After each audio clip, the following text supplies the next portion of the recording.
Case की प्रथा ही खत्म होनी चाहिए। जब सभी चीजें पोर्टल पे हैं, हमारी खरीद आपकी पोर्टल पे है, हमारी बिक्री आपकी पोर्टल पे है। जब रियल एस्टेट सेक्टर में बिल्कुल ही मायूसी छाई हुई है तो बाजारों में ऑटोमेटिक मायूसी छाएगी। तो सरकार के लिए भी विन विन सिचुएशन वाला कदम है, क्योंकि तमाम वस्तुओं पर जीएसटी एग्जम्प्ट की गई है। तमाम वस्तुओं पर 18 से 5% के स्लैब में लाया गया है। तमाम वस्तुओं पर 28% से 18% पाए हैं। 295 वस्तुएं सस्ती होने जा रही हैं। 453 वस्तुओं पर जीएसटी कम किया गया है और लगभग 450 वस्तुओं पर जीएसटी जो है उसके स्लैब में परिवर्तन और ज़्यादा हुआ है। तो ऐसी स्थिति में पूरे देश के नागरिकों को इसका लाभ मिलेगा। डेली यूज की जो चीज़ें हैं वो सस्ती होंगी। सीमेंट को 28% से हटा करके 18% के स्लैब पर लाया गया है। तो जो लोग मकान बनाने की कल्पना कर रहे हैं, जो लोग मकान बनाने का सपना देख रहे हैं, उनको 10% की राहत अपने मकान बनाने के उसमें मिलेगी। इसी तरीके से ऑटोमोबाइल सेक्टर में 28% से हटा करके 18% पर लाए हैं। इलेक्ट्रॉनिक में तमाम आइटम उसमें 18% के स्लैब में रखा गया, 28% से उसको घटाया गया है। ऑटोमोबाइल और इलेक्ट्रॉनिक ये दो सेक्टर ऐसे हैं जो नवरात्र से दिवाली तक का खूब ज़्यादा बिकते हैं। पूरे साल की सेल एक तरफ होती है और ये 20-25 दिनों की सेल एक तरफ होती है। तो सरकार ने बहुत सही समय, जो आज नवरात्रि का पहला दिन है, आज से ये रेट एप्लीकेबल होंगे। इससे जनता को राहत मिलेगी, ऑटोमोबाइल सेक्टर को ताकत मिलेगी, इलेक्ट्रॉनिक सेक्टर को ताकत मिलेगी और जो जीवन रक्षक दवाएं हैं इन पर भी इन्होंने हटाया है। साथ ही साथ लाइफ इंश्योरेंस और हेल्थ इंश्योरेंस इस पर से जीएसटी को हटाया है। एक सामान्य व्यक्ति की बहुत बड़ी आवश्यकता है हेल्थ इंश्योरेंस, सामान्य व्यक्ति की बहुत बड़ी आवश्यकता है लाइफ इंश्योरेंस, तो इस पर से जीएसटी हटा करके उन्होंने बहुत बढ़िया काम किया है। उत्तर प्रदेश आदर्श व्यापार मंडल नवभारत चैनल के माध्यम से देश के प्रधानमंत्री श्री नरेंद्र मोदी जी को, देश की वित्त मंत्री श्रीमती निर्मला सीतारमण जी को और जीएसटी परिषद के इस फैसले के समय जितने भी राज्यों के वित्त मंत्री बैठे थे उन सभी का स्वागत करता है, आभार व्यक्त करता है, उनको धन्यवाद ज्ञापित करता है। उन्होंने देश की जनता की पीड़ा को समझने का काम किया। जिस समय 1 जुलाई 2017 को देश में जीएसटी लग रही थी, उस समय हम लोग ये मान रहे थे कि देश में सिंगल जीएसटी लगेगी, लेकिन भारत के संघीय ढांचे के चलते देश में कई स्लैब की जीएसटी लगी। लेकिन धीमे धीमे सरकार ने 1000 से अधिक संशोधन किए व्यापारियों के मांग पर। तो हम लोग ये भी चाहेंगे कि जो भी जीएसटी की अभी विसंगतियां हैं इम्प्लीमेंटेशन को लेकर के, उसको और सरकार ध्यान दे और धीमे धीमे देश को सिंगल पॉइंट जीएसटी की तरफ ले जाए, केवल गोल्ड के आइटम पर और जो सिन गुड्स हैं उनको छोड़ करके। सिन गुड्स पे सरकार ने 40% किया है, निश्चित रूप से वो स्वागत योग्य, क्योंकि इससे जो लोग नहीं खाएंगे पिएंगे गड़बड़ चीजें तो उनका स्वास्थ्य ठीक होगा और खाएंगे पिएंगे तो देश की अर्थव्यवस्था का स्वास्थ्य ठीक होगा। तो सरकार ने बहुत बैलेंस करके चीजें की हैं। कोयले में उन्होंने जीएसटी बढ़ाई, 18% किया है, इसको कम होना चाहिए, क्योंकि यदि कोयले में जीएसटी बढ़ेगी तो अनेक वस्तुओं का लागत मूल्य बढ़ जाएगा, बिजली महंगी हो जाएगी। तो सरकार को इस पर भी चिंता करनी चाहिए कि कोई दूसरी चीज ना महंगी होने पाए। साथ ही साथ किसी भी राज्य को किसी भी प्रकार का सेस लगाने का अधिकार ना हो, क्योंकि वन नेशन वन टैक्स की जो अवधारणा है वो फलीभूत हो। क्योंकि यदि किसी राज्य को सेस लगाने का अधिकार हो, उसने अपने हिसाब से फिर सेस लगा दिया, फिर ये सारी मेहनत बेकार हो जाएगी। लेकिन सरकार ने बहुत अच्छा काम किया। देश की जनता और देश का व्यापारी सरकार के इस फैसले का स्वागत अच्छा, करता है। आप तो व्यापारी हैं, आपसे एक सवाल ये जानना है कि पहले जो जीएसटी थी, क्या उसमें परेशानी आती थी और अब क्या राहत होने वाली है? देखिए, जीएसटी घटने और बढ़ने से व्यापारियों को कोई फर्क नहीं पड़ता है, क्योंकि जीएसटी सरकार व्यापारी जो है जनता से वसूलता है और सरकार के खजाने में जमा करता है। व्यापारी को जो दिक्कत आती है वो जीएसटी व्यापारी से कस्टमर से लेकर के और जो खजाने तक जमा करना है उसके बीच में जो उसका इम्प्लीमेंटेशन क्रियान्वयन जो है उसमें जो समस्याएं आती हैं। अभी भी अधिकारी कहीं ना कहीं व्यापारियों को बहुत सकारात्मक तरीके से नहीं लेते हैं, वो कहीं ना कहीं गड़बड़ करते हैं या उनका उद्देश्य आर्थिक उत्पीड़न का रहता है।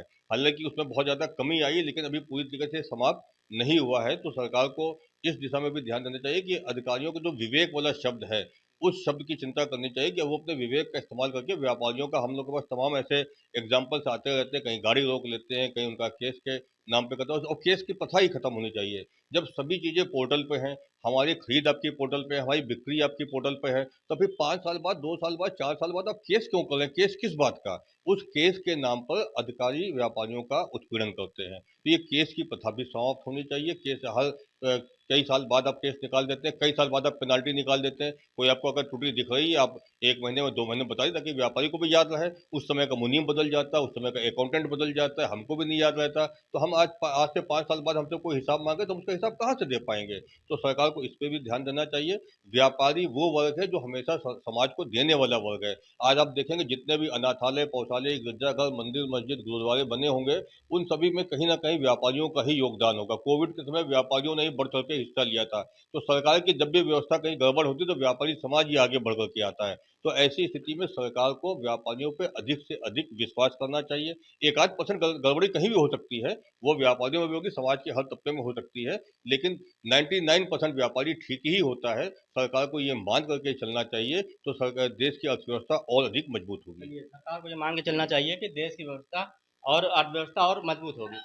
आप क्या कहेंगे, क्योंकि आप आदर्श व्यापार मंडल के अध्यक्ष, युवा अध्यक्ष हैं, जी। क्या लगता है आपको कितना राहत है आम जनता के लिए? देखिए, आम जनता के लिए तो बहुत बड़ा तोहफा है। आज नवरात्र का पहला दिन है। माननीय प्रधानमंत्री जी और वित्त मंत्री जी के द्वारा जो जीएसटी दरों में कटौती की गई है, अभी इससे पहले क्या हो रहा था, व्यापार गर्द में जा रहा था। बहुत से सेक्टर ऐसे थे कि जिनमें मायूसी छा गई थी। अब थोड़ा सा बूस्टर डोज उनको आया है, और आज से मुझे ऐसा लगता है कि जो 28 से 18 और 18 से 5 किया है, अभी और संशोधन करने की ज़रूरत है, लेकिन अभी भी बहुत अच्छा कार्य हुआ है और इससे बाज़ारों में रौनक बढ़ेगी, परचेसिंग पावर बढ़ेगी। हम लोग एक मांग माननीय प्रधानमंत्री जी द्वारा जो की गई है कि स्वदेशी अपनाओ, विदेशी हटाओ, तो हम लोग अपने उत्तर प्रदेश आदर्श व्यापार मंडल के माध्यम से पूरे प्रदेश में सारे कस्टमर्स से, सारे नागरिकों से, प्रदेश के प्रदेशवासियों से ये अपील भी कर रहे हैं कि स्वदेशी प्रोडक्ट्स जितने हों उनको आप अपनाइए और विदेशी प्रोडक्ट का बायकॉट करिए। इससे हमारी मुद्रा मजबूत होगी, हमारे देश का पैसा मजबूत होगा, दूसरे देश का पैसा हमारे देश में आएगा। हम इंपोर्ट ना करें, हम एक्सपोर्ट करें। हम वो ताकत हैं 140 करोड़ देशवासियों की, हिंदू, मुस्लिम, सिख, ईसाई, गंगा जमुनी तहजीब, हर वर्ग के ऐसे कारीगर हमारे यहाँ हर घर में।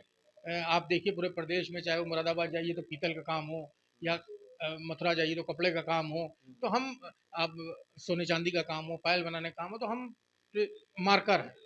हम अपने प्रोडक्ट को विदेश में एक्सपोर्ट करें, ना कि विदेश से इंपोर्ट करें। जब हम एक्सपोर्ट करेंगे तो हमारी मुद्रा मजबूत होगी, हमारा देश मजबूत होगा, हमारे देश के नागरिक मजबूत होंगे। आज हमारे 88 रुपये डॉलर हो गया, हमारा पैसा कितना तेजी से गिर रहा है। हमको पहले अपने आपने पैसे, अभी बताया कि कुछ बाजार में मायूसी छाई हुई थी। कौन कौन से ऐसे बाजार थे जहां पर ये मायूसी थी?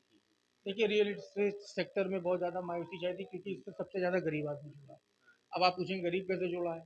जब कोई व्यक्ति मकान बनाता है बेचने के लिए, या कोई मार्केट बनती है, या कोई अपार्टमेंट बनता है, या बड़े ग्रुप हाउसिंग्स बनते हैं, तो उसमें जो मजदूर होता है, जो ईंटा उठाने वाला होता है, जो सबसे निचले पायदान का जो व्यक्ति होता है, उसको पैसा मिलता है। वो पैसा ले करके अपने चीज़ों को मार्केट में खरीदता है, वो हमारा कस्टमर होता है। वो वही सोना चांदी खरीदता है, वही कपड़ा खरीदता है, वही सब कुछ करता है। ऐसे ही किसान का भी है। तो जब रियल एस्टेट सेक्टर में बिल्कुल ही मायूसी छाई हुई है, तो बाज़ारों में ऑटोमेटिक मायूसी छाएगी।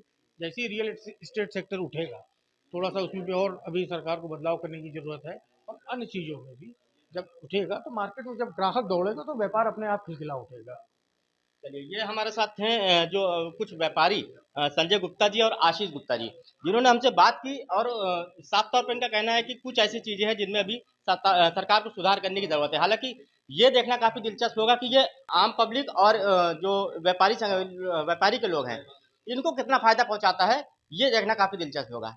लखनऊ से मोहम्मद राशिद, नव भारत।